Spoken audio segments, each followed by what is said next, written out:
So a little bit further information, when we look a little bit deeper at her past medical history, a couple things we'd like to know, like with her migraines, when did these start? These did start as a teenager. She's traditionally treated them with breakthrough medication. How they differ is really kind of, as we've mentioned, with the different auras. Flag clearing, want to make sure that she doesn't have any other dizziness, lightheadedness, other numbness or tingling, no progressive weakness, neurological condition, no chewing or difficulty swallowing.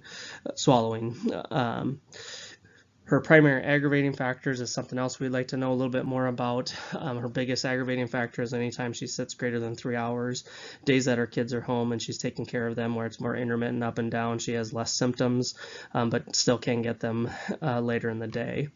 Her shoulder tightness does kind of also come on at that 3-hour range, and really notice this also when she's kind of turning her head when driving. If she has to turn and look behind her for a period of time, this really seems to bother, and then it usually does relieve when she's out of that position. What she's used so far is that rest and medication. So if she does kind of lay down for about an hour, it'll resolve. Ibuprofen, Tylenol, just over the counter for meds. She's stretching what she learned from previous PT. Feels good in the moment, but only helps for the short term. And that's usually just kind of like a side bend, upper trap stretch. And then rest, lying down with head support is kind of the other big alleviating factor. So based on your additional information, what would be your initial working hypothesis? How would you grade her irritability, and what would be your primary asterisk signs?